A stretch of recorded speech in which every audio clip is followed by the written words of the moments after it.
special event alert.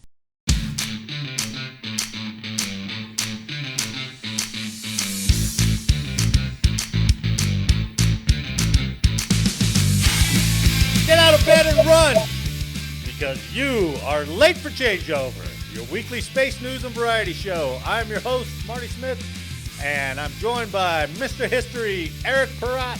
Hey, I'm glad to be here, excited tonight. And we're here to bring you the latest headlines and updates pertinent to all Guardians and to the other terrestrial branches as well. So take your seats, get informed, and have a laugh as we present Late for Changeover. Yes. Eric, we got a special surprise for you today. Of course, he's not really a surprise. He's sitting right there. Yeah. But today we're joined by, I think, a Colorado military legend, sir. I'm sorry to go out there. But as much as you've done in Colorado, I think that's amazing. Yes, but may I introduce retired Brigadier General Chris Petty. Sir, thanks for joining us this evening. It is my pleasure to be with you both. Let's have some fun and good conversation. Yes, let's. So, for those of you who don't know, which I don't know how you don't know, but sir, let me sum up your career as best I can. All right. It's pretty extensive. I'm going to make big, huge jumps because. Okay. Good. What? Let's see. It started in, 86 and went to 2018. So that's extensive. That's a lot of coverage here. Mm-hmm. Okay. You went to Heritage High School in Littleton, Colorado. You graduated in 83. You went to West Point in 86. And you completed Ranger School. Wait, that's not right. Yeah, it's confusing because I graduated West Point in 87. Yeah. I was one of the first groups of cadets that was allowed to go back and compete for Ranger School in 86. Wow. Oh, okay. That's how I got my dates screwed up. So you went in 83. You graduated in 87. Yes. You got to attend and complete Ranger School. So you're TAB. Are you an airborne ranger, sir? I am. I know. You're what all the cadences are made of. Well, not anymore, but yeah.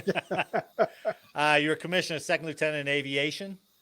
And you went to NTC. That was your first assignment. Yes, it was. National training. Beautiful NTC, where every day's a war except Christmas. Well, that's right. Did you ever fly Op 4 over? I did. You did. And that was one of the greatest missions for a young lieutenant. Boy, you are strafing, armor columns, and it was great, awesome. great flying. Yeah. Mile strafing, right? Yeah. I remember we got attacked once out there, and the guy made 3 passes before anybody got around him. But we are artillery, so we weren't expecting it. Yeah. So I remember one guy got a shot off on their egress, and I was like, "Well, good job." Yeah, good job. Let's think prior about aviation next time. Yeah. Pull out your kill card and lay down for a while. You left active duty in 91. You joined the Colorado Army National Guard and took command of Charlie Company, 1st of the 131st Aviation Regiment in Eagle. Yeah, let me make it clear. I didn't leave active duty Army because I didn't like the Army, but the Cold War was over, and the future actually looked pretty boring. Let's be honest. This is right before Desert Storm or Desert Shield even started. So that's really why I got off active duty. It's like, oh, this looks boring. That's right. The wall just came down. Yeah. The peace dividend was raining on all of us. That's right. We were shaking hands with all the bad guys again. That's right. So it was a different time. Yeah. And up in Eagle, you did that high altitude flying school, right? Yep. God, that's fascinating. Yeah, it was another great assignment for a pilot to learn his craft. Yeah. It had to be a little white knuckle in there until you got used to it, right? Lots of it. Yeah. And you get proficient at it. And that's where helicopters are in demand, is high altitudes under great strain of loads. And so you have to manage power, and you might as well train in the Rocky Mountains. As we demonstrated over 20 years in Afghanistan. So Yep. In 94, you moved to Buckley in the Air National Guard that was there, and you assumed command of Alpha Company, 2nd of the 135th Aviation Battalion. Mm-hmm. Yeah. Now good, I know. Yeah, you gotta fast forward. You can't. I am. Later, you assumed command of 2nd Battalion, 135th Aviation Regiment, and in 2006, you went You led the battalion's deployment to Balad, Iraq, Yes. supporting Joint Special Operations Command. Yes, that was clearly a highlight for an Army officer. Oh my God! I mean, So yeah, we could talk about that if you want to. Well, or we'll not. see. We'll see. Maybe Eric Okay. has some questions on that. After being promoted to full colonel, so you see, I'm taking big leaps here. It's good. I'm glad. You took command of the 89th Troop Brigade. Is that where the Sergeant Major was from? Yeah, 89th Troop Command Brigade. Yeah. Okay. Yeah. After that command, you became Chief of Staff for the Colorado Army National Guard. Mm-hmm. One of my most challenging assignments ever. That is, and I love the episodes we've done. And for those of you who listen, if you're interested in more of General Petty, I've got 4 episodes out there on the Swearing In podcast where you can hear some fascinating details about some of the stuff that he did. I mean, No doubt. The challenges that you didn't even see coming. Yeah, it's an interesting story. I mean, lo and behold, after 31 years of a strange career, it actually does kind of make an interesting story. It does, yeah, absolutely. I would say so. Yeah. So finally, you said enough. You're going to retire.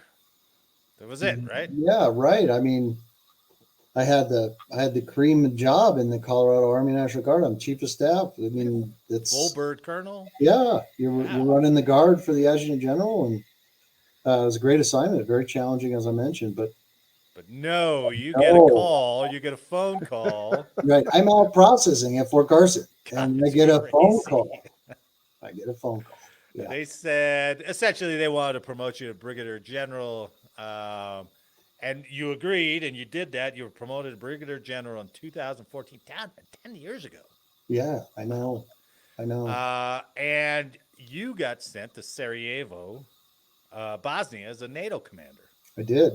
That was baptism under fire for a young general, which it's like, okay, you're now in charge of the NATO mission in this strange and this strange land that still has a lot of tension and its own little Cold War. Well, it's bubbling back up again now. Yeah, it is. So that was a really fascinating assignment. I hope people actually would tune in. That episode was great, especially when you were talking about, hey, I'm going to come in and be an American here, and they're like, hold on there, Yankee. Yeah, I'm going to do it that way. except at the same time, the odd thing is for a brand new minted 1-star, you're like the man. I mean, in Bosnia, NATO is everything, and so since you're the commander of NATO, you are like top of the heap. Wow. Yeah, so it's a really like you go from zero to hero in one assignment. Right. Yeah, you get out of the Pentagon and you're a 1-star, and it was like, hey, you can't not hit a 1-star, right? Yeah, and all of a sudden you're the man. So it was a really interesting and challenging assignment, and we can't go into all the detail of it. Hey, sir, wasn't there a rear admiral with the Supreme Commander? There was a rear admiral. My boss in Naples was a rear admiral in Naples. Yep. Starvidus? Admiral James Starvidus? I can't pronounce his name. He wasn't. He had just changed out when I got there. Okay. Wow, the name of my first boss escapes me because I had 2 bosses while I was there. But so I deployed to Croatia. Oh. For just a quick 3-month tour that we got to play a little security for some convoy operations. So I got to wear the light blue beret. Oh wow! Good. That was pretty cool. That was a great deployment for me as well. Yeah, it's a great assignment, and Southeast Europe is beautiful and friendly, and I mean, I really want to go back as just a tourist and go see all the old sites, and then revisit some of my staff. I mean, they're wonderful people. So great part of the country. Finally, in 2015. You went to the Pentagon, did a couple assignments out there, and then you were reassigned back here at U.S. Northcom at Pete as the Deputy Director of Operations, and then finally you got to retire in 2018. I did. That's a good feeling. Yeah, it's a good feeling, and most of us, all of us, Marty, you included, you did your job and you served and you did well, and you're happy that you were able to serve and do good things. Now, I thought it was fascinating that that decision wasn't necessarily just left up to you. Yeah. The backstory is, the only way I was going to get my second star, which was approved by Congress, was to stay in DC. And my wife's like, look, dude, Enough is enough. at this point, I mean, I'm mostly in the Guard. Remember, Yeah. I've been gone for my wife for about 7 years, if you add it all up. Oof. So she's like, you can go, but I'm not going with you. And I'm like, it'd be at least another 3 years. So really, family is more important in the end, unless we're all scale war. And it was time. It was fine. It was great. I'm impressed, sir, that was such a strong marriage, because most of us, if we've talked, we've all had a divorce here or there. Yeah. So kudos to you and your wife for making that work. I appreciate that. It's not easy, but thanks to her through the deployment and everything. I mean, I was gone for 2 years in Iraq and beautiful Fort Hood. 4 teenage boys when I was deployed. Imagine that with a single mom. Tough. So she held it all together and did so much. I owed that last act to her. It's unheralded anymore because there's and you knew enough officers too, and I knew enough enlisted and officers who were like, nope, I did 30 years. The wife knows her role, but it's more like a partnership at that time. It's more it has to be two people working together to go that long, to be without each other for that long. Yeah, for sure. And it's easy to chase rank. You guys know this. It's really easy to chase the next star. It's there's a lot of incentives, financial and. Well, you were already approved. That was already approved. So I mean, it would have happened. It's just a question of it would have required at least a 3-year commitment for me. It just wasn't worth it. It's okay. I'm happy. It was wonderful. Right. And nothing compared to my deployment as a battalion commander, in combat with doing the real deal. Nothing was ever going to compare to that, really. Sure. No. Well, if it's any solace for those who don't know the military ranks, brigadier sounds like the highest anyway. So. Yeah, well, I tell my friends, jokingly, of course, I say, they say, if they're trying to introduce me formally or something, there's a brigadier. I say, general. It's just general, just general. And it's not an ego thing; it's a polite thing, just general. Sure. Sure. Yeah, probably the only ones who want to know your rank are the 3-star lieutenants and. What general was he? Oh, okay. Yeah. Bring him in next. Yeah, sir. I don't want to go backwards here, but I do have a question real quick. Why the Army? Because you sound very motivated as far from a combat perspective, something that you might have been looking for early on. When you approached, the wall coming down, could be a boring time. Yeah. So is that why the Army? I was thinking maybe Marines. No, I mean, the Army is the United States premier land force. I mean, I'm not doing a selling job for the Army, but I mean, the Marines are awesome. I've worked with them. I've supported them. I've done a lot with them, and I really respect them. But it's a limited role. I mean, the Army's everywhere all the time, and it's just the backbone of everything. Yeah, I mean, if you want to win a war, you have to involve the Army in a big way. So, but honestly, the catalyst, not to get too far into the weeds, is my father was a West Pointer, and I saw his yearbook one day when I was a sophomore in high school, and I was just an idealistic kid. And it's like, wow, this is like. Camelot on steroids. I want to be a part. I want to be a part of this. I want to be a knight. Sure. And West Point was just such a draw in that young idealistic mind to be part of that culture and that history. So there was no doubt. I mean, even I was accepted to the Naval Academy, and it wasn't even a decision for me. Did you go out there and visit, or did West Point? I did. Yeah, No, but I mean the Naval Academy. No. I all my eggs were in the basket, and right, and it worked, thankfully. I got an appointment to the Coast Guard, and I was like, I'm from Colorado. I don't know how to sail. I'm not going. Yeah. My son's a Coast Guard Academy grad. But then but that was back then when they were under the other department before they moved them. Oh, they were under yeah, transportation or something. Yeah, they weren't under DOD. Yeah. Now they they're moved DHS. them. Yeah. And as soon as they moved them, then they were getting all these missions. I was like, oh. Yeah. But yeah, So that's your answer, Eric. That's why it was Okay. yeah. sure, heraldry, long gray line, Yeah. all All the things history. I mean, it's amazing. all the people that you're connected to. Yeah. Um, I told these guys it was my hope that I would be more involved in something like that. Now, of course, you never want to go to war. You never hope to go to war. So Right. I was looking at the Marine Corps, but they couldn't take me as soon as I wanted to go. And of course, the Air Force recruiter was right next door, and he says, "Oh, Yeah. you want to carry a gun? Here, we'll show you a That's, gun." that's the way life happens, you know. So A door opens, That's right. you go, and it changes your Sure. life. It's young people need to understand that. It's just the way it goes. yep, yep. so that's why I introduced you as a Colorado military legend. I mean, Yeah. really, I'm a bit facetious, but really, you've done, Huge. geez, all the assignments you've had for the Colorado Guard. Well, I'll tell you, Marty, my 15 minutes of fame though remains to this day. I'm the Blackhawk that chased down Balloon Boy. Oh, you're kidding! Did I not tell you that in the other podcast? Oh, that's Oh my god! that's So- huge. So, quick story. This is back in what was Balloon Boy like? 2009. I think it was 2009. Yeah, that sounds about right. Yeah, everyone remembers this story. Your audience probably remembers. I mean, it's a worldwide story. That's what makes it so cool. Yeah. So I'm the Blackhawk that gets launched to try to rescue the kid, this 9-year-old kid that's supposed to be on the balloon. Floating away. So we strap on a hoist and we load a medic and a crew chief and we get the Blackhawk up in the air and we chase this balloon.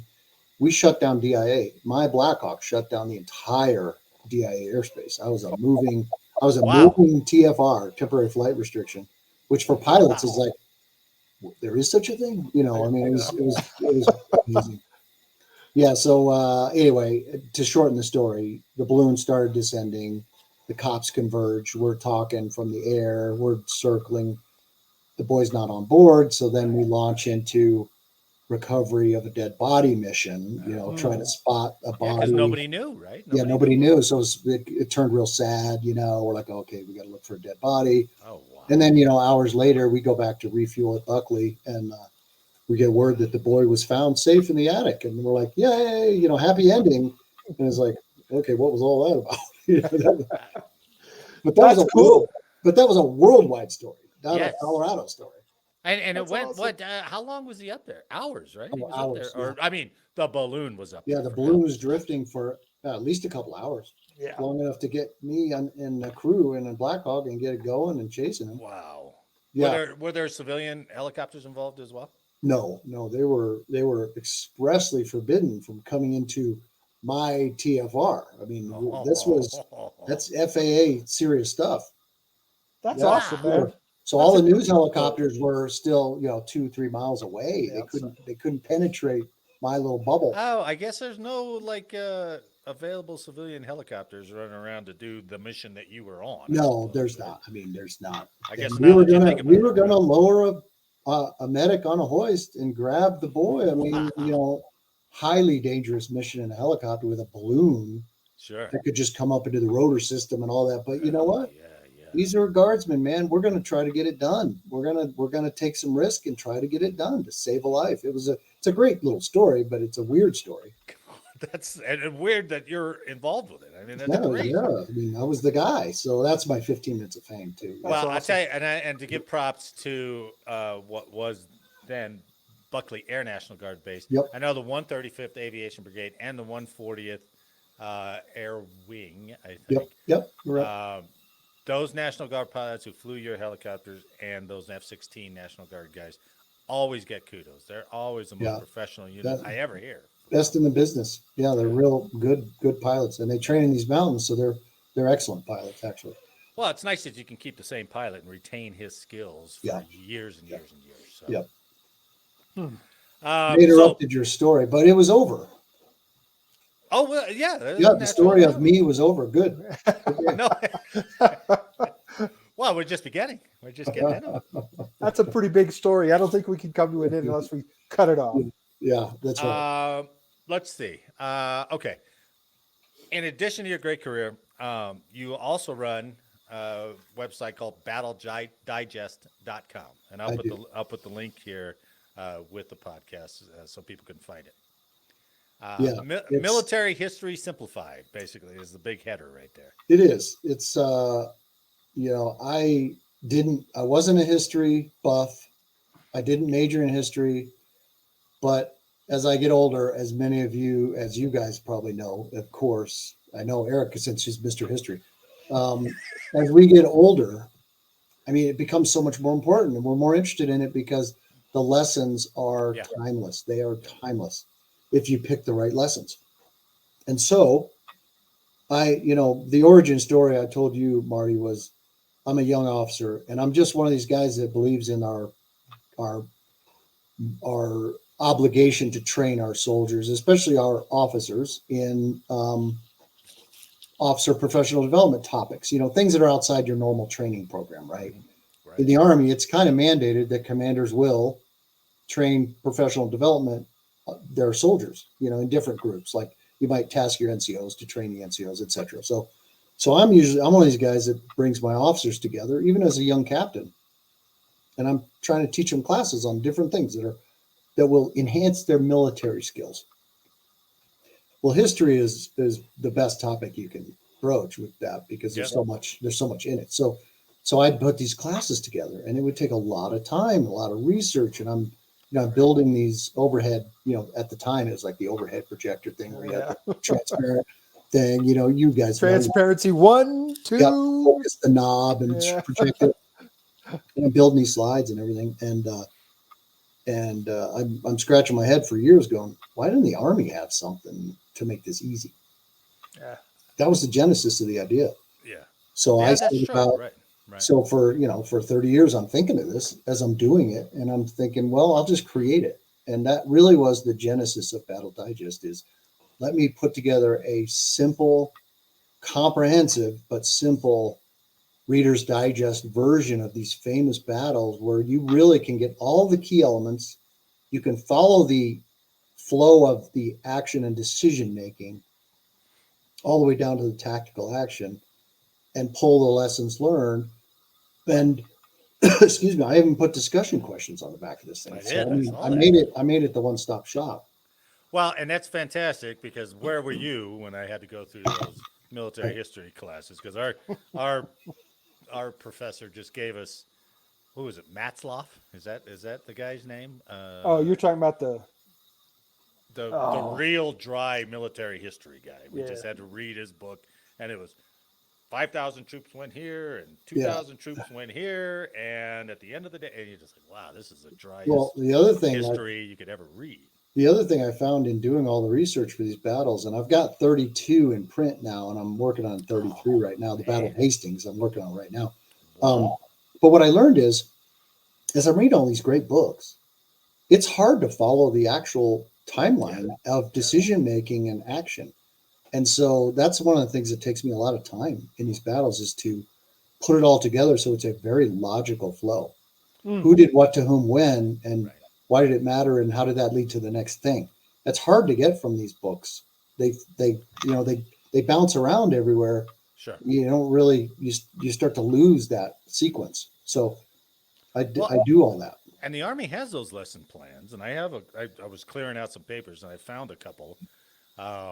And they're just as dry. They don't paint the picture. Like what I've seen through your book. So that's what I do now. I mean, that's my business, is Battle Digest, and I really enjoy it. And I think I think that's huge, because the information that a battle can provide on leadership and decision making, especially with the different levels of coordination and communication, that's a needed piece to our leaders. And some of the people that I have served under, and I know Marty could speak to that too, didn't have any of it. Right. Started with nothing. And that would have been such a great tool. Yeah, exactly. And it's also pattern recognition. You and I don't have the time to learn all these lessons because we're not going to fight that many battles. And so you might as well learn from all the pattern recognition you can get from history. Oh, absolutely. And because I have this consistent format, it's always sort of packaged the same. And so I mean, really, my theory is I can train young officers to recognize these patterns because it's kind of a similar format, and they'll look at a battle, a campaign, or something they're about to plan, and they'll see the same pattern and recognize historical pieces that can influence their thinking and decision making. I really think Battle Digest can do that over time. Agreed. Well, and one of the things about Battle Digest, you can go out there and you can order anywhere up to several hundred if you wanted to, or Yeah, I think, yeah. right? Yeah. Copies of these brochures, battle specific, Hmm. to teach your own class or to use in your own way. Right. And I've had units do that. It's wonderful. Some units are using them as real OPD, officer professional development Yeah, tools. yeah. And I love it. It's so much better than anything the Army produced, at least what I remember. Yeah. Um, I mean, you can literally hand these out and say, okay, read this tonight or read this in half an hour, and then we're going to have a really good discussion on it. Sure. Along with your website, you also have this book, Yeah. 12 Battles Every American Should Know. Yeah. So you can find this on Amazon. That's where I got this one. That's my signed Awesome. copy, Eric. This Yeah. is Yeah. I mine. signed Yeah, yours. I'm a little jealous of that, by the way. So I'm gonna have to fix that. Eric, if you go to my website, you can order a book. It's the same price as Amazon, and I will sign it for you. I promise. Perfect. Oh, okay. Everyone that orders a I book will off do it. my website, I sign them anyway. Okay. Oh, do you? Yeah, just as a courtesy. It's nice. Yeah. Well, which came first, the book or the website?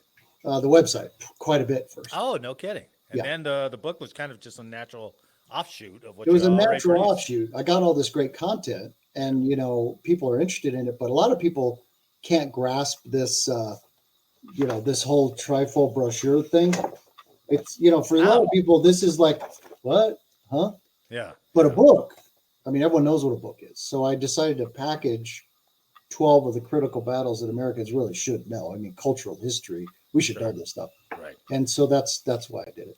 Well, and to summarize a little bit, I won't go through all 12, but you hit all the big ones. The Yorktown, Gettysburg, Pearl Harbor, Midway, D-Day, Desert Storm. The Desert Storm one is fantastic, I think, Yeah, thanks. because it's hard to see all those moving pieces. Big picture. Yeah, very. And- That took me a long time to sequence it so you can follow it. Right. Yeah, Right. because Well- a lot happened in those 96 It's hours. crazy. Yeah. With that many units? Yeah, it's Yeah. crazy. That's truly getting in the head of the planners, which is kind of nice. Yeah, Sure. What were they thinking when they said we're going to do this first? exactly, I like it. Yeah. exactly. Yeah. That's amazing. what really matters is the decision making behind this stuff, and then how people react to changing conditions, of course. But it's the decision making that goes into these campaigns and battles that I'm fascinated with. Yeah, me too. Me too. Speaking of that, since we are almost to April and going through your book, I was like, hey, look at this battle. It's right in April, the first week of April. And that is the Battle of Shiloh. Yeah. So you guys want to talk a little bit about the Battle of Shiloh? I do, Sounds great. which is Okay. in your book. And to be honest with you, I'm glad we're doing it because I didn't know much about Shiloh. Gettysburg dominates, Yeah. the casual Civil War scheme. history guy. Gettysburg kind of dominates Yeah. that. Yeah. But Shiloh, as you point out, well, I'll let you point it out. Why did you choose the Battle of Shiloh to include in your 12 battles every American should know? Because Shiloh is extremely significant to the Civil War for a couple of reasons. So, like you said, everybody knows Gettysburg and Antietam. That's the Eastern Front. So the Western Front, we don't seem to know much about the Western Front. People have heard of Vicksburg, and that was a big decisive battle. But Shiloh, the reason I chose Shiloh is because it was, number one, it was the true emergence of Grant and Sherman on what I would say is the national stage. They were big factors at Shiloh. Yep. They really made a name for themselves at Shiloh. And if it wasn't for Shiloh, you probably wouldn't have Grant running the Union Army at the end of the war. And you certainly wouldn't have Sherman running, They had Georgia. the Southern campaign, basically down south. So it made those two characters, and it influenced Lincoln, and that's one reason. The second reason is people don't realize that Shiloh was the bloodiest battle in American history up to that moment. So think about Bull Run. People have heard of Bull Run. That happened in let's see, I wrote down July of '61. So the war starts at '61, roughly April timeframe. So in July you get Bull Run, and the American public still thinks the Civil War is going to be won within months, and it's not that big of a deal. So that's happening in the East. And then you fast forward to April of '62, and it's this bloodbath. Shiloh is a bloodbath. 24,000 casualties. Yeah. So if you put In it in 2 days. context of the time, put it in context of the time. This is unseen. This is unfathomable to America. People forget that totally. Yeah. What had been the biggest battle prior to Shiloh in terms of American casualties? Casualties, yeah, we'll say casualties. Eric probably knows that. I'd have to think about that one. Too much detail. That the totals were that much higher that they were At Shiloh. Yeah, I mean, that eye-opening. Yeah, right? I mean, think about Revolutionary War battles. We lose 100 here, the Brits lose 100 there. Things like that. And then Bull Run's a pretty big battle, and that's, what did I say, 3,500 casualties. Well, and Shiloh, is a monster. If I understand, Shiloh was still pretty early on in the war. As you said, '61 it started. Beginning of '62 was Shiloh, so you had some inexperience. There wasn't a lot of combat veterans, I would assume. Right. But it also got worse, Eric, as you know. So this was a harbinger of, I call it the wake-up call. This was the wake-up call for both sides that the Civil War was going to be long and bloody. That's maybe one of the most important reasons people should know about Shiloh. Okay. Very good, sir. Yeah. Very good. So can you talk us through the battle? Yeah. So that's kind of why it's important to history, which is why I put it in the book and why Americans should know it.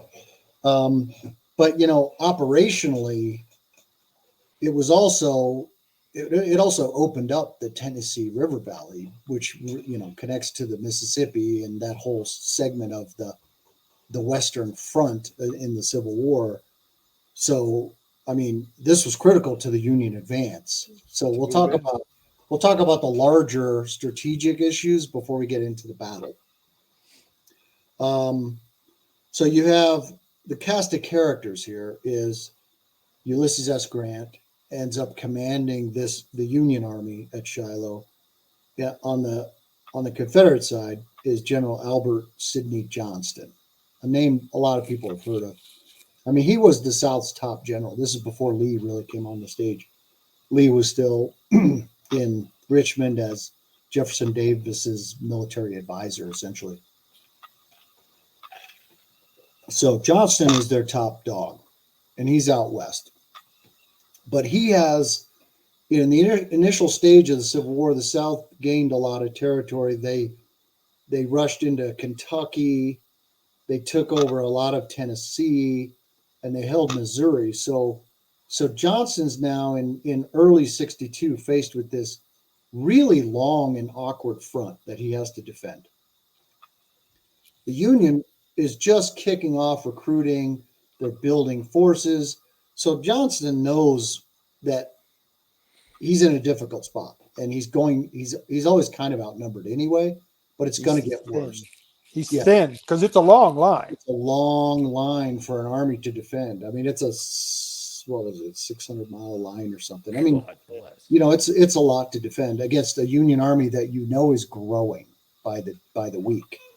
So Johnston decides, and we'll talk about the North in a second. So Johnston's in the defensive now. He's shifted from offense because he knows what's coming. So he withdraws some of his troops, and he decides that he has to consolidate his position, collapse a little bit of his front so he can better defend, and he brings up Bragg's army from the Gulf to create a larger force because he has to disrupt the Union advance that he knows is coming. Because it's no secret, Grant's army's growing, Buell's army's growing. So that's where Johnston sits, okay? And Johnston, by the way, was criticized extensively in the South. I mean, Jefferson Davis personally had to save his job. Yeah, because he withdrew. Because he stopped. Yeah. Yeah, he withdrew forces and consolidated. That was a big deal. But Davis said, no, he's my guy. If we don't have if Johnston's not a general, then we don't have a general in this war, something like that. Hey, sir, let me see if this is a better. That is fantastic. Does that help in this prep? Yeah, this helps for this phase of the discussion for sure. So you can see, just to orient you to the map here, so you can see Kentucky, Tennessee, Alabama, Mississippi, Arkansas. So look at Johnston's forces up there. Polk's up there in 1861. Crittenden is up there, fighting Thomas in January. But none of these things are going well, and the Union side is building. So now this is all Johnston's army. He's consolidating. You see the arrow that says Bragg at the bottom. So he's moved Bragg up to Corinth. Okay, Corinth is a major rail intersection, critical for the South to transport supplies and goods and all that stuff. It's interesting, in the East, while they're fighting threatening capitals, the West is all about railroads and rivers. And so it's a totally different war dynamic strategically. Yeah.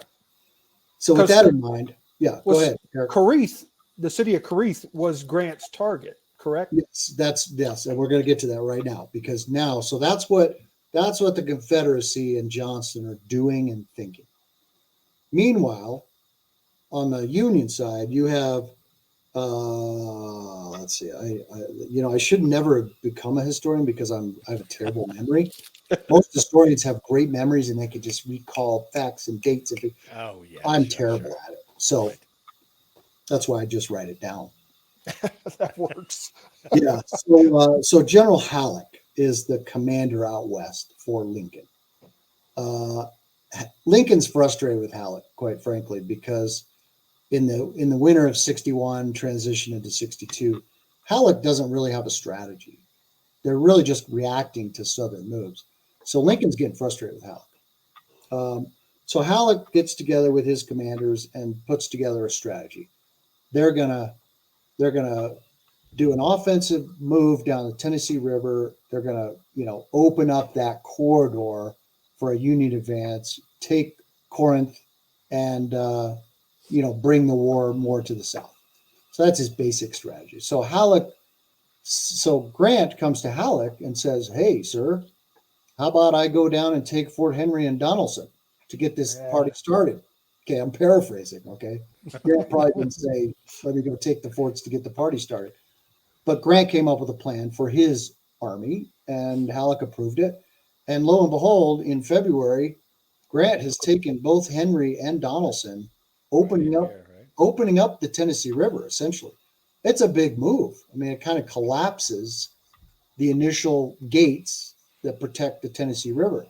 In fact, Union gunboats are going all down the Tennessee River, bombing, taking out bridges and destroying railroad junctions and bombing militia camps and all kinds of damaging stuff. Wow. Yeah, and by the way, they bagged like 10,000 Confederate prisoners. So that hurt. That got no press. Yeah, that hurt the Confederate cause big time. Wow. So Grant has this success at Henry and Donelson, Fort Henry and Donelson in February. And Halleck, interestingly, his goal is Corinth. He's made it clear. He says, okay, Grant, you go down to Tennessee and you stage at, I forget the name of the town. It might have been Savannah, but it wasn't Shiloh. It was north of Shiloh. Yeah. You stage your army and you wait for Buell, who's going to come from, you see there, Bowling Green and that area. He's going to, I guess he was in Nashville. He was in Nashville at this point. He's going to march his army down from Nashville, link up with you so you can attack Corinth together. Halleck was envisioning himself as the commander of the final attack in Corinth. So Grant moves his army down the river. sets up a spot at Pittsburgh Landing, and one of his divisions is a little bit north, and that comes into play later. And Buell is really slowed in the march, so he's really delayed. Muddy roads, some bad planning, a bunch of reasons, but the bottom line is Buell is really slow to unite with Grant. Now, Johnston on the south, he knows what's coming. He knows the two armies are trying to unite. So Johnston, I think, gets a lot of credit here for pulling a Napoleonic move. He's going to hit Grant first before the armies can join, Yep. which is right thinking from Johnston. And see, Eric's nodding his head because he knows that's what you're supposed to do. Hit the smaller army when they're still small. That's right, and before they can join forces. So Johnston gets a lot of credit for his plan. He says, "Okay, I'm going to sneak up. I'm going to surprise them at their encampment at Pittsburgh Landing before Buell can join." Okay, so that kind of sets the stage for the battle. Any questions or comments on that? I do, but I think you're probably going to cover it as we get more into the battle. I find it interesting, from what I understand of this, was Grant wasn't so much concerned with being attacked. Yeah, I'm going to get to that because that's what I figured. Yeah, it's a great question, of course, but it's a real failing on Grant's part. But part of his development, he's a young general. He's never commanded this kind of force before, not even close. So these generals have to grow into their skin a little bit, and this was a real growth opportunity for Grant and Sherman. And the reason I picked Sherman more than the others, because obviously there was a lot of division commanders under Grant, is Sherman was a pivotal character leader at the battle. I mean, Sherman deserves a lot of credit for holding the line and keeping us calm. And I mean, he really did a remarkable job. So he grew a lot, and Grant grew a lot. But one of Grant's failings, as Eric appropriately points out, is as he's camped at Pittsburgh Landing on this map, it's north of Shiloh there, really kind of where that arrow is for the Union Army. It's not far. It's like 7 or 9 miles north of Shiloh or Pittsburgh. No, Pittsburgh Landing is right by Shiloh. I'm sorry. Grant's headquarters is north. I'm sorry if I confused you. So they're all at Pittsburgh Landing, and Grant's not there. His headquarters is 9 miles north up the river because they're not expecting an attack. Their mindset is the Confederates are in Corinth and they are waiting to be attacked, and they know it. And so really, unfortunately, Grant dismisses all preparations and what we call security. He really fails at security. See, that's where he loses me, sir. I mean, even today in modern armies, you dismount from a vehicle, you're providing security immediately. I know. So for that to happen even then really surprises me. It's a great example of, in my opinion, Eric, it's a great example of like the biases that are in commanders' minds. You know, he was so offensive and he was convinced that the Confederates were in the defense and waiting that he just discounted the reports. And there were reports. There were skirmishes 3 days before the battle. In fact, Sherman failed too. Sherman has some direct quotes where he was cocky saying, you know, you're just a young green soldier. That's nothing. Don't worry about it. The enemy is in Corinth. Don't tell me that again, you know, or I'll have you sent to the rear.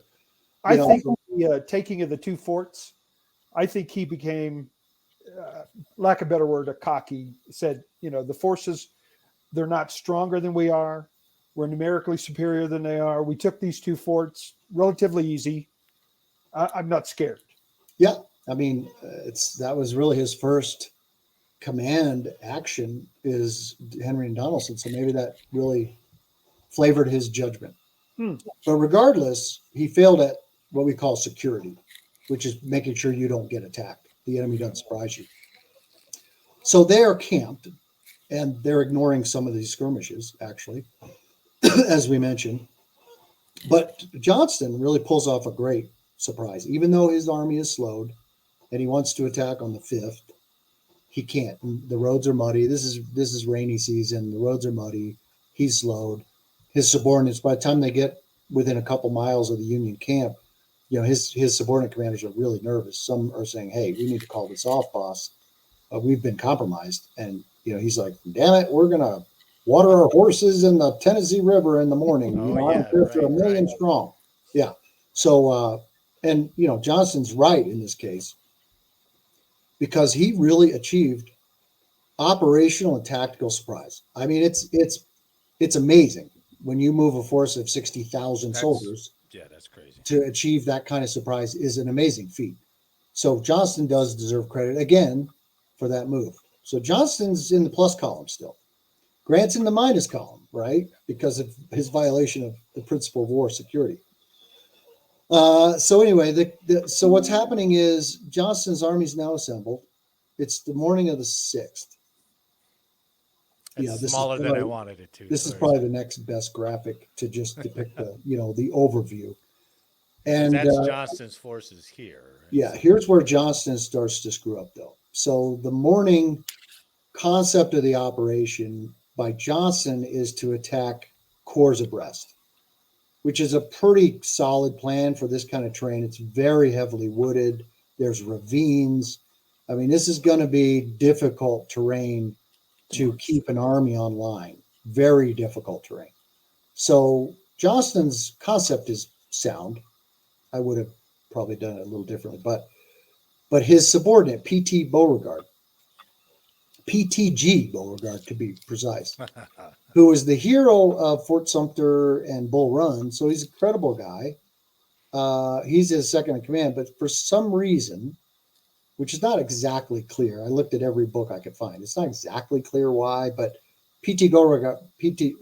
Beauregard changes his plan and basically lines them up as depicted in that bottom picture. So he lines up all the corps, basically. It says, okay, we're going to attack this way. And so you can see Hardee's corps is in the lead, and they peel off and, advance into Sherman and Prentice, and, and then he's followed by Polk, and then Bragg goes out to the right. But from the beginning of the events, and by the way, let me back up a little bit. So the opening moves are, one of the Union brigade commanders, not division commanders, sends out scout party. He's not going to violate the principle of security. That was Colonel Peabody. Yeah, Colonel Peabody. Everett Peabody. That's where I was going to go back to a question with you. Very good. So Colonel Peabody is a smart man, obviously. He's on the front, and he knows better. He's heard fire. He's heard campfires. He's heard the noise. Yeah. He's like, holy shit. Somebody's out there. He sends out his patrol like a good commander does, and they get engaged at 5 o'clock, 4 o'clock in the morning. It's early. The sun's not even totally coming up yet.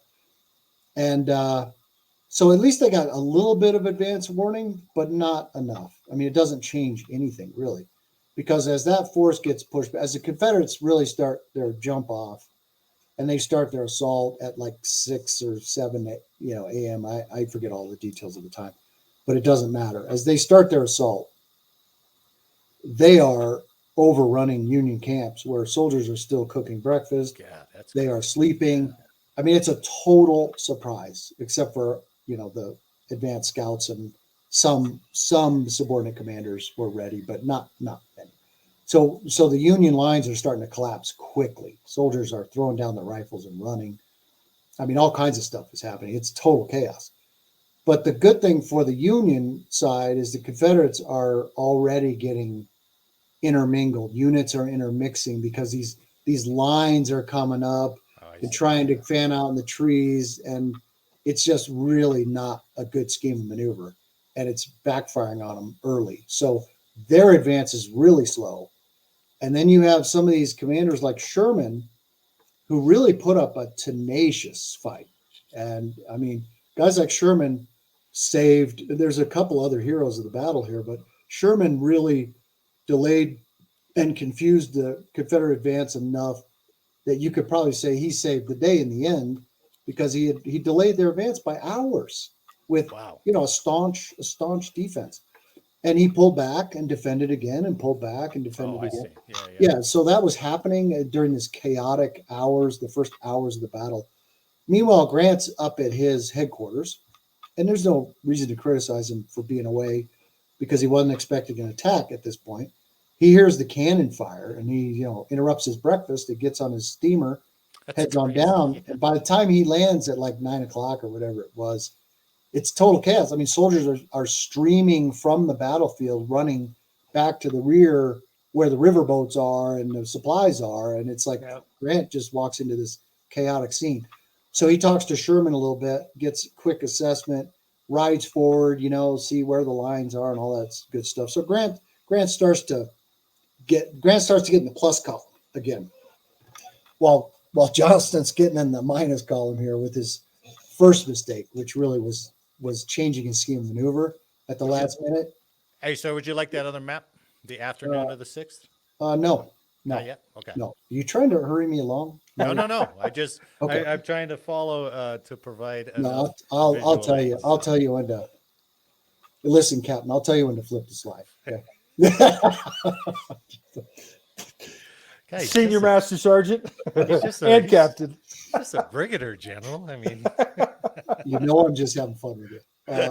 Absolutely, sir. So this is real chaos, but the Confederate numbers are coming to bear.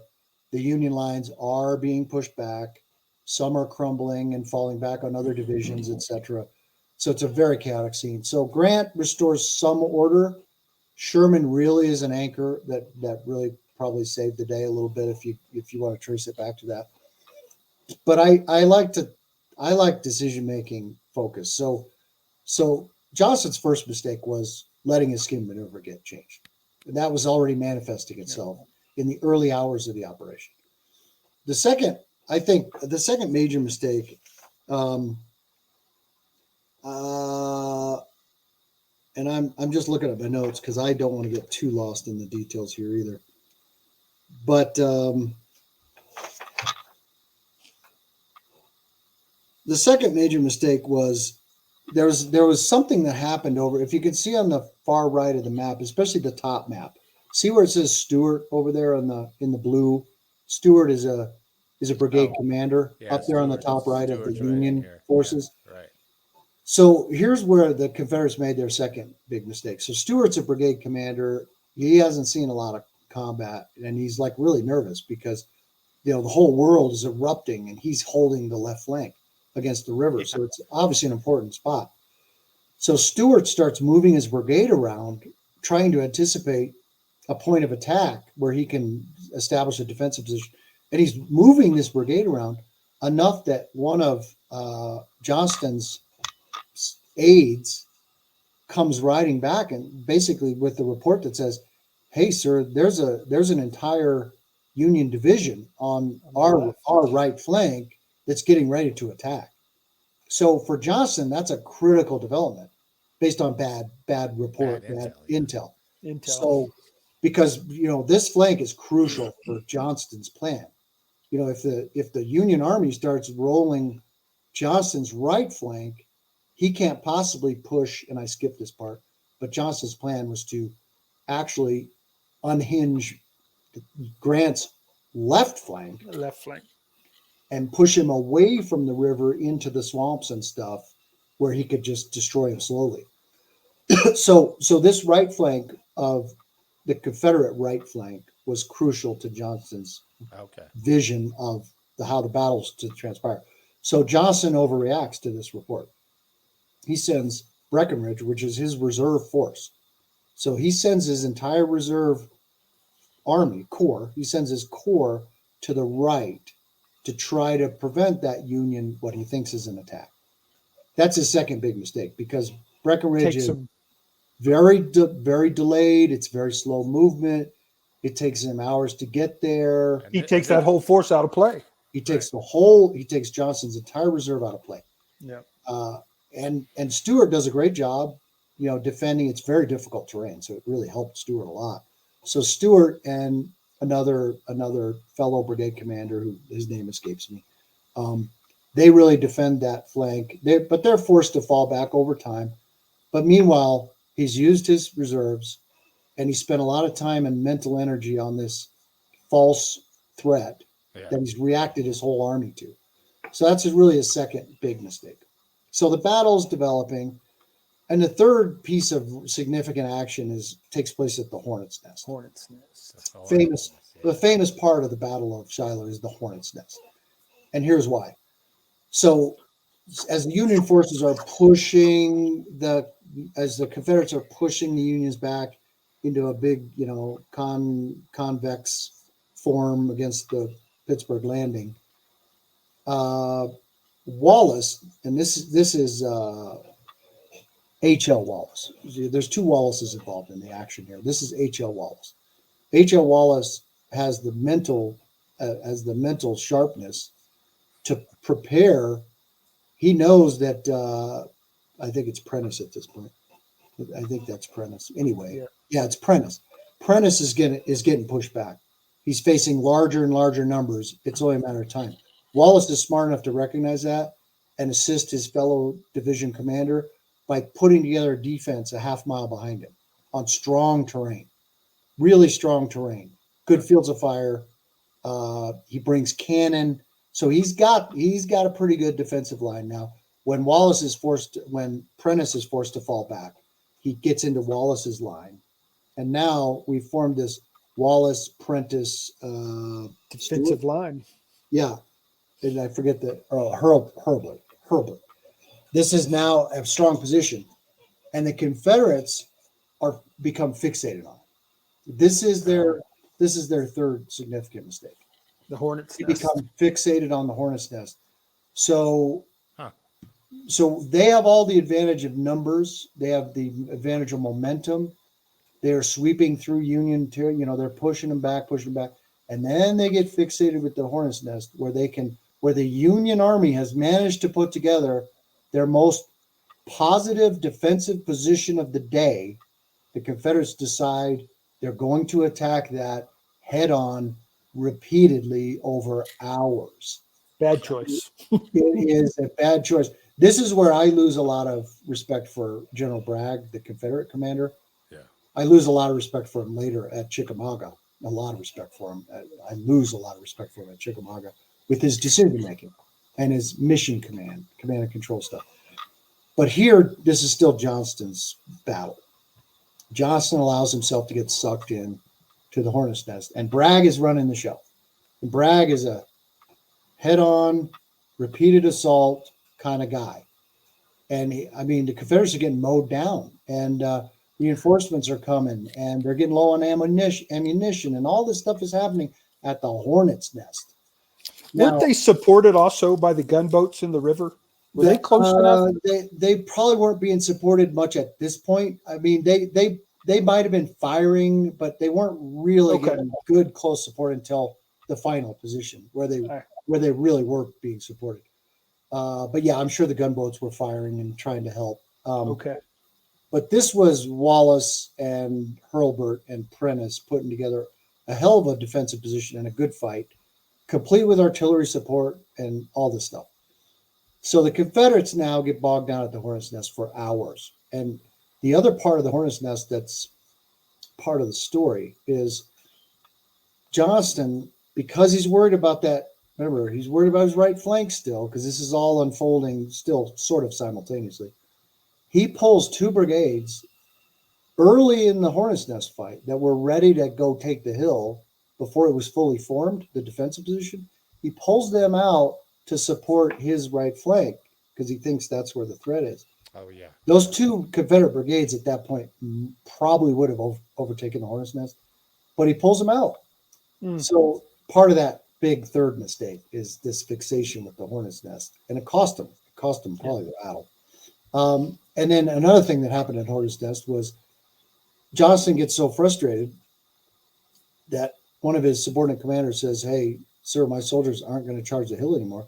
That Johnston says, "Well, I'll lead the next charge," and he's all motivational, draws his sword, charges on his horse. Luckily, he didn't get killed outright.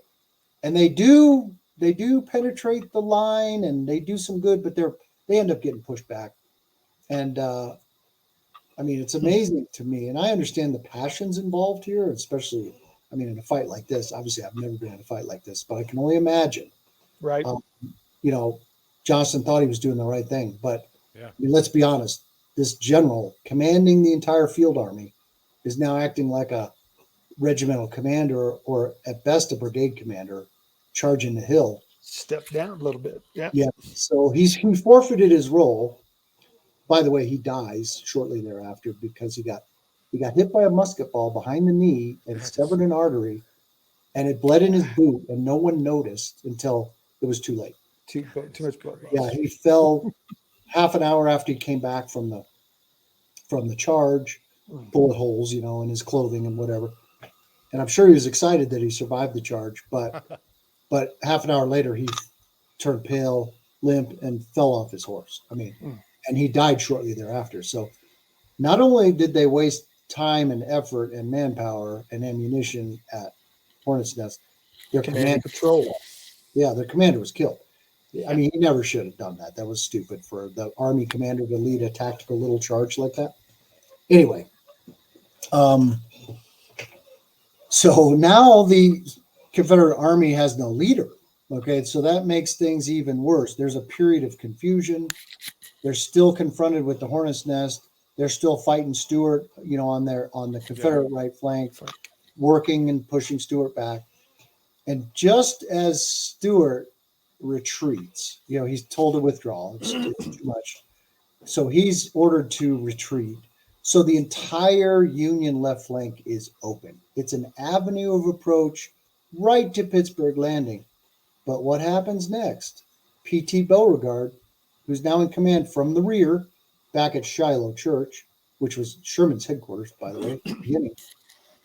He ordered everybody to move to the sound of the guns, to the heaviest fighting. Oh, yeah. So those forces Breckinridge's forces that would have driven right to Pittsburgh Landing before Grant had time to improve the position, they all start focusing back on the Hornets' Nest. The demise. Opportunity lost, big time, by Beauregard's weird order, go to the sound of the heaviest fighting, move to the sound of the guns. Not a great tactical order, but they followed it. So everyone's now back at the Hornets' Nest. Too many Confederate numbers. They held out for hours and hours, like 6 hours at the Hornets' Nest. Wow. I think Prentice ends up surrendering 2,000 Union soldiers at the end, which is tough, but boy, he did his job. Yeah. So now the battle starts moving again, but it's now like almost dusk. It's soldiers are tired. They've been fighting all day long. They're out of it. A lot of them are out of ammunition. Confederacy was always running out of ammunition. And Grant, meanwhile, has not been idle. He's built a solid defensive line. So Grant's back in the plus column big time now. He's built a solid defensive position back against the river with gunboat support. He's taken the siege mortars even off the boats for the defensive position. That's a lot of work. Those siege mortars are gigantic, heavy things. So he's got a position prepared, good for Grant. So as the Army falls back to Pittsburgh Landing, the Confederates are basically out of gas. They're just out of gas, out of ammo. It's been a long, bloody fight. Lots of dead, lots of wounded. So by nightfall, by evening, the Confederates are trying charge after charge. And Bragg said at the end, he goes, I ordered one last charge. We all agreed, all the corps commanders agreed, and they were going to make a final push. But Beauregard again calls it off.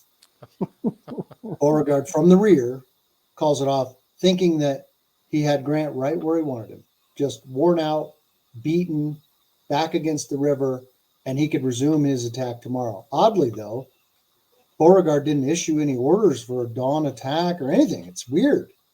There's no record of any orders for the Confederates to attack at 6 o'clock. Nothing. Was Beauregard aware of Buell?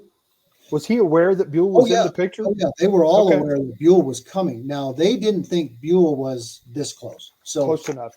So I'm glad you said that, Eric, because Buell's army in the late afternoon, his advance forces are arriving. And by evening, he's got like a whole division there that's going to fight in the morning. He might even have 2 divisions there by morning that launched the counterattack. So that night, Grant basically holds off the assault. Union armies regrouping in this cul-de-sac, of Pittsburgh Landing. And, this is where the famous quote from Sherman and Grant, where Sherman comes up to Grant under a tree. It's raining, like it seems to always be at this point. Yeah. So, and, Grant or Sherman thought about asking about a withdrawal, but he thought better of it. And he said, and Eric, you could probably help me with the direct quote because my memory is terrible, but he said, if you have some to spare. No, that was early in the battle. And that's good because that showed Sherman's cool, calm demeanor under fire. But this quote was one that said, I can look it up if you care, but basically I'll paraphrase it close enough. Sherman said to Grant smoking a cigar under the tree to stay a little bit dry. Sherman says, something like, we've had a devil's own day, haven't we, Grant? And Grant says, beat him in the morning. Yeah, but we'll whip him in the morning. So, Grant was all about the offense, which, of course, backfired a little bit in the beginning story of Shiloh. But there was no doubt Grant was counterattacking first thing at dawn. So, oddly, Grant didn't actually issue formal orders, and maybe the word just got out because of what he said to Sherman and all that stuff. But now Buell is on scene. Grant and Buell don't get along really well. Buell is a little bit condescending to Grant because Grant just got his ass kicked, pushed back all day long, and now he's in this little defensive perimeter. So Buell's a little condescending, and they're equal rank, and so Grant was a little timid about ordering. He's not going to order Buell to attack in the morning. Anyway, both commanders. The good news is both commanders assaulted at dawn. The full Union Army assaulted at dawn. Now you can go to the last picture. So, do you think before we go into that, do you think Beauregard actually saved a lot of his men by that weird ghost order to not attack? No. Or do you think that he could have made a difference in the battle if he had pushed? I think, if you reconstruct this battle, the Confederacy had every reason to win. They really did. But they honestly, with these mistakes that I've tried to outline, they really screwed it up. Yeah. And I haven't even gotten the details of mission command problems in the Confederate Army, which really plagued them a lot in different battles. Just the communication and the issuing of orders was weird. It never made a lot of sense to me. But this is no exception. So they should have won this battle. And that's why I still hand it to Grant in his sheer resolve, determination. And Sherman obviously was a big part of that. We're not going to lose this thing. We're going to fight on. We're going to hold ground. We're going to give some ground if we have to. And we're going to whip them in the morning. That was the whole thing. And it worked. It worked. This is a great example of the power of a counterattack. Yep. The Confederates weren't really expecting it. They were caught off guard in the morning. So anyway, let me take you back. So this is the defensive line. You can see it. And the gunboats you can't see, but they're supporting with fire. And it's a strong defensive position. But I do think if the Confederates had played this differently, even at this end stage, they could have overwhelmed this defensive line. Yeah. Because the Union Army was still on its heels. That's my quick summary. I would have thought some type of flanking movement to Hardee's left. Yeah, but when you start looking at Owl Creek and stuff on the ground, it's a bigger obstacle than you think, and that's why these battlefield walks and stuff are so insightful. Because the terrain, especially for us Army guys, the terrain just dictates so much, so much, and you can't understand it till you see it. So yeah, that was swampier ground. Owl Creek was, that's really where. Beauregard, not really Beauregard, because he had a different concept of the operation, but that's where Johnston wanted to push Grant's army into those swamps and all that crap. Away from the river, right? Yeah, away from the river into the swampy ground by Owl Creek. So I don't think that would have worked. Anyway, so this is where things ended. And, fast forward, I don't know if you have the last map of the counterattack. I do, sir. Yeah, so in the morning at 5 a.m., the Union Army just comes out swinging, and the Confederates were surprised. Now they fought hard, and they didn't give up ground easily. But now Buell's army is arriving, by the hour, troops are being fed into the battle. And you see the L. Wallace up there, not H.L. Wallace, Right. but L. Wallace. There's a lot of controversy. There's a lot of controversy around Wallace in this battle because he was camped up north. I don't remember exactly the reason. Maybe it was just space, real estate space, whatever. Wallace's division was up north a little bit, 4 miles. It was only 4 miles. Wallace was given the order to prepare to move when Grant steamed down the first time. Oh, And then a whole day earlier. Yeah, and then it gets worse. Grant sent a rider up to tell Wallace, okay, move forward now. And that happened early. I mean, as soon as Grant arrived. Yeah. So Wallace, this is where all the controversy is. And there was actually litigation and wow. Yeah, between Grant and Wallace trying to clear his name, all that stuff. Oh yeah, all that stuff happened in the Civil War. You just never read about it. Yeah. All these people were trying to clear their name and all that kind of stuff. So Wallace's reputation was destroyed after this battle because he got lost. He doubled back and he turned his whole division around and marched a different way. And he was confused about where he was supposed to come into the battle. Like there was a road, Purdy Road there. If you look at Purdy Road, he was going to come in on Purdy Road and hit the Confederate left flank at the time. This is obviously the next day. But he didn't get there. He didn't get there till, that evening.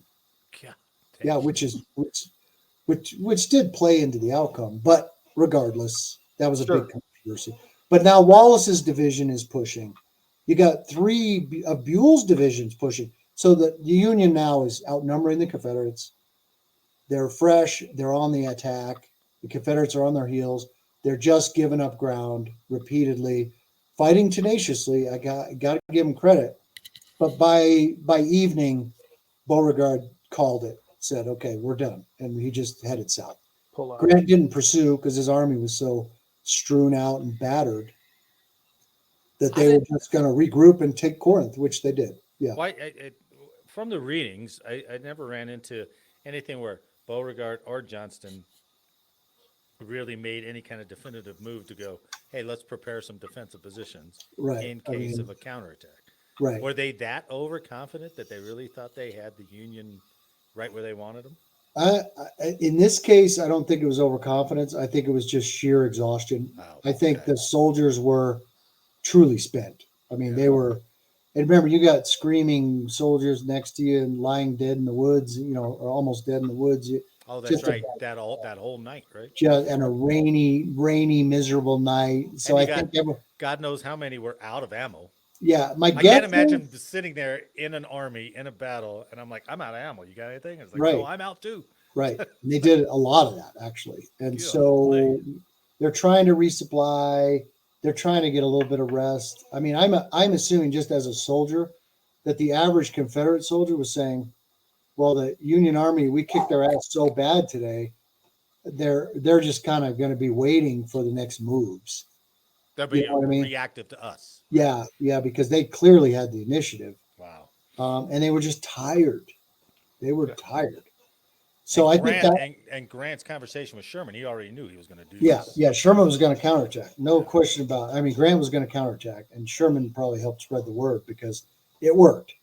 And it was a great success. So Grant gets a lot of credit here for just his tenaciousness and his ability to counterattack and win the day. Because even though it was a lot of carnage, they did open up the Tennessee River Valley and they proceeded to Corinth, which the Confederates had evacuated basically because they were so beaten that they just walked in and took the city. So you could say the Battle of Corinth played out here, in the fields around Shiloh Church. But it was a major, In your estimation, does the Battle of Shiloh take place if security would have been posted and early warning? LPOP's out. I can only say that based on Johnston's response to his subordinates questioning that they were compromised, it would have taken place anyway. Okay. Wow. Yeah, Johnston would have regrouped and said, okay, they know we're here. We're attacking at dawn. Whatever. Because if they'd have set up those defensive lines prior, when they came, I see a total different outcome of this thing. I do at least too. in my head. I do too. I mean, if Grant was thinking about fighting a defensive battle around Pittsburgh Landing, yeah, he would have carried the day a lot easier, I think. Especially if the Confederates stuck to their basic battle plan with the modifications that we've talked about. It would turn into a disaster for them. And had Peabody survived, I'd have promoted him to a 1-star. Yeah, yeah, yeah. Just for initiative, right? Initiative, absolutely. Put some security out there. I hear something. Yeah, if Sherman and Grant would have been on the losing end of this, they would have been done. Oh yeah, right. Sherman would have been done. Sherman already had a bad reputation. He already had strikes against him in the Army. He was hanging on by a thread, which is another reason I chose Shiloh, by the way, because we talked about Sherman and Grant's importance. This saved Sherman. This saved Sherman's reputation. Wow. And changed him as a soldier from this point on. And this is important in the follow-on, march to through Atlanta and all that stuff, march to the sea. This changed Sherman. It made him, unlike Grant, who was like more determined to be an offensive juggernaut, damn the casualties, damn the consequences, offensive juggernaut.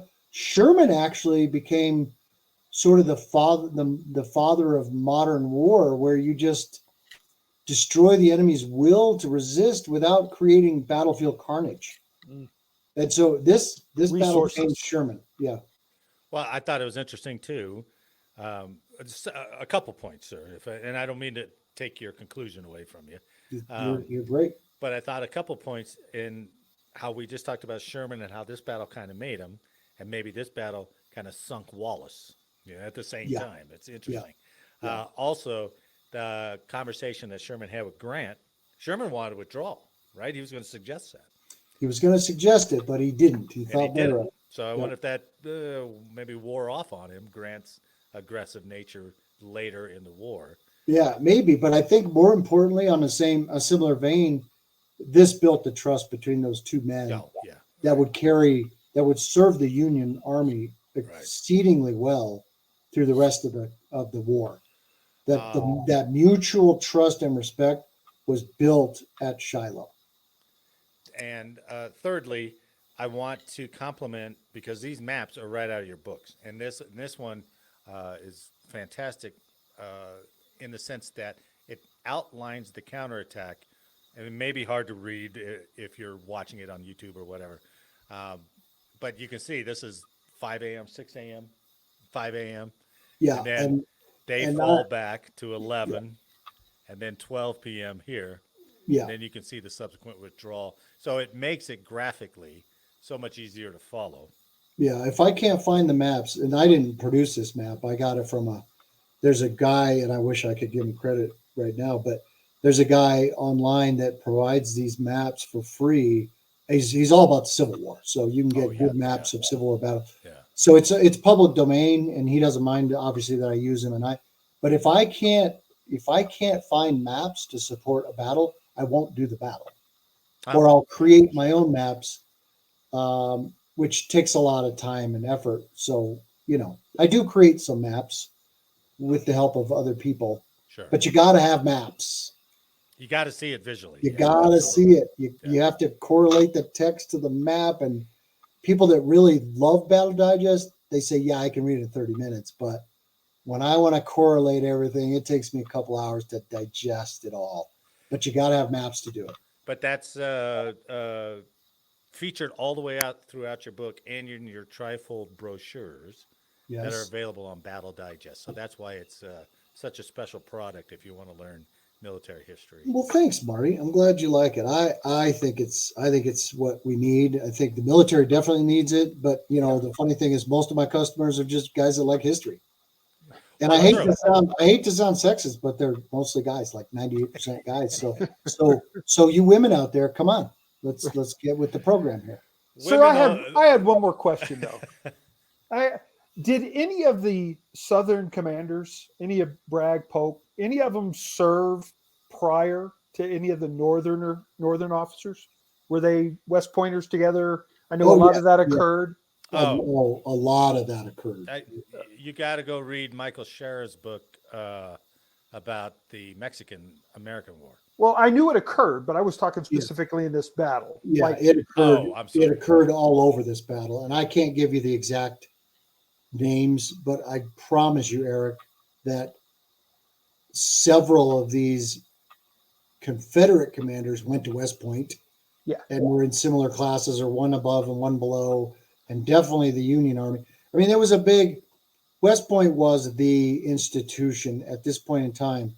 It did provide the Army with its officer corps. You could have direct commissions, and the states could appoint generals, and like Grant might have been a general without West Point, because the governor appointed him when he first came into the Union Army. He brought the Illinois, I think it was Illinois. it was. Okay. He brought an Illinois regiment, and so he was a colonel. So you didn't have to be a West Pointer, but West Point was the only place that well, I mean, the Citadel existed and the VMI existed, I think, back then. Yeah. But my point is, that was the institution to produce Army officers. Sure. Right. You know, Well, I there bring it wasn't- up Yeah. because I was wondering what as I'm contemplating a Northern officer that I studied with and knew tendencies. What tendencies occurred here? What does he like to do versus what I do to defeat that? I was just curious how that played. Yeah, I didn't read anything about Shiloh that talked about, getting in the head of an opposing commander, because I went to school with him. But there are battles that happened in the Civil War, and Sure. and yes, I mean, it was so common in the Civil War that when I was a cadet at West Point, I had to memorize something, which of course I long forgot. But it was something like, of the 96 main battles of the Civil War, 87 of them were fought by West Pointers on both sides, and 90% of the officers were West Pointers. Right. I mean, it was everywhere. Right. Sure. Well, and I mentioned, I think his name is Shara. He's the one who wrote Killer Angels, I think, too, right? Oh, was that Michael Shara? I think.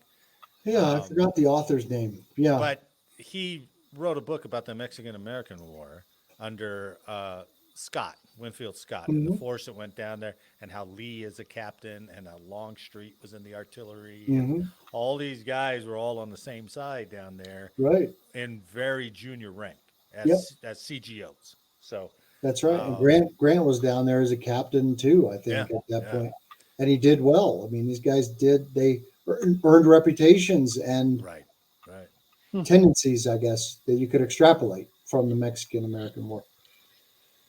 Okay, so that's the Battle of Shiloh, gentlemen. I enjoyed that very much. That was. We could go. Let's go to the next one. No. I love breaking these things down, man. That's awesome. Yeah, it is fun, and there's so much to learn, and they're all just fascinating stories, and there's stories embedded in them that are great stories on their own. Like, you could talk about Hornet's Nest for hours and hours and hours. Right. And the back and forth and the mistakes made and all that stuff. The nickname for the Hornet's Nest was because so many ball were flying. That's right. The rifle balls were flying. Open fields of fire. Yeah. The buzzing of the musket balls created the name Hornet's Nest during the battle. When you go through these battles, I'm always amazed at, and not all of them, of course, but there's a large amount that turn on something unexpected. Absolutely. I mean, you could take the one that comes to mind was when I read We Were Soldiers. We Were Soldiers Once and Young. Once and Young. Yeah, and reading when they got back together, when Colonel Moore got back together with the Vietnamese commander, and they had the discussion. Oh, he fly on the wall. The Vietnamese commander admitted, he's like, I thought you were much bigger because of that lost platoon that was way out on your flank, and we could never get around it. Yeah. But that platoon ran way too far, and they weren't in contact with it. Yeah. So it's those kind of things. And when you talk about, the surprise attack that they took the initiative on, the South weren't able to capitalize on it. But because Grant didn't put those, now normally those types of battles are like, okay, here's why they failed because he didn't put security out. Yeah. But Grant was able to turn the tide. That's right. So it's weird how some of those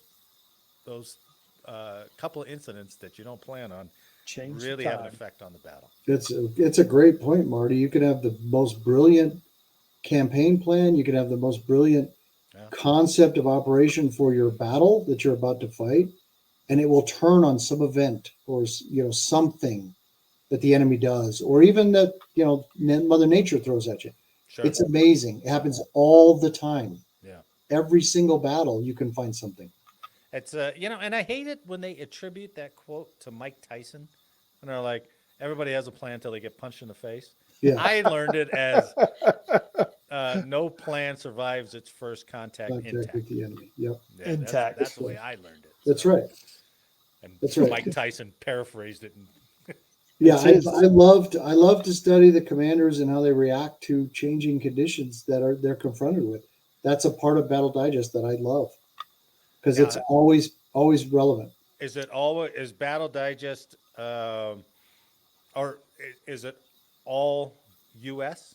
No. I go back to the first recorded battle in history, the Battle of Megiddo in 1450 BC.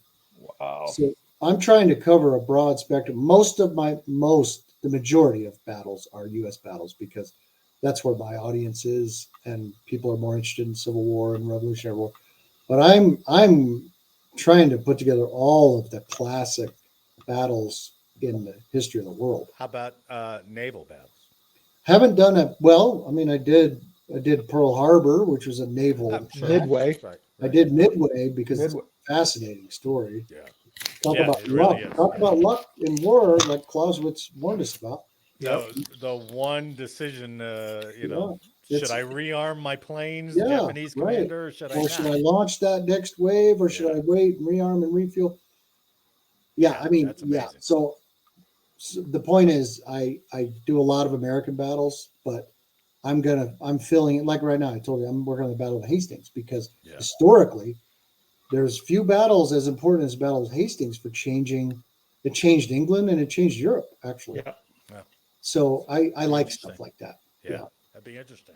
Yeah, but I was serious about my book being like I wish every American, not as a sales job. I really wish every American knew something about those 12 battles.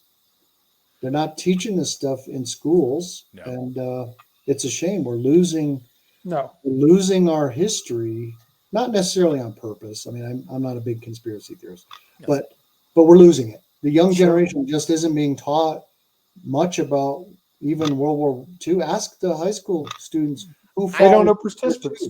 That's right. They don't know the participants. I don't remember being taught very much.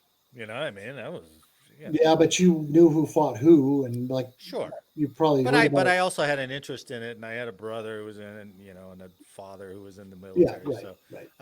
But I don't remember any class teaching me any of that kind of history. Well, I received basic history, certainly, all the way back to the Revolutionary War, 1776, and who were the participants. Right. Yeah, I think these battles are something every American should actually know. Well, I tell you what, sir. As we go through the year here and your availability, if we get closer to one of these battles' anniversary, we can call you up and say, hey, can you do? Hey, if I can do it, I enjoy talking about this stuff. So that's not a hard one. I'll have better pictures. No, you did a great job pulling those right off the book. That's impressive, actually. If we could get you in late June, maybe you can talk Gettysburg for July 1st through the 3rd. Man, that'd be incredible. So, that's but the invitation's open. Okay. We could sit here all day, so that's it's very enjoyable, very educational. I enjoyed it, guys, and yes, I will definitely come back. So all right, let's do it again sometime. Very good, sir. It was a pleasure, sir. Thanks, Eric. Nice to meet you virtually. I got to say my ending here because we're, you know what Index is, right? Yeah. Well, here on the podcast, we have Endep. That's the end of the episode. So, On behalf of all of us here and General Chris Petty, I'd like to thank you for listening today. Please like, share, and subscribe, and let us know how we did in the comments. Make sure next week that you are not late for changeover. Eric, sir, thanks for the episode. Thanks for the week. We look forward to having you back. Yeah, enjoyed it very much. Thanks, Marty and Eric. It was a pleasure to be with you, and I'll look forward to doing it again. All right. And everyone listening, we'll see you next week.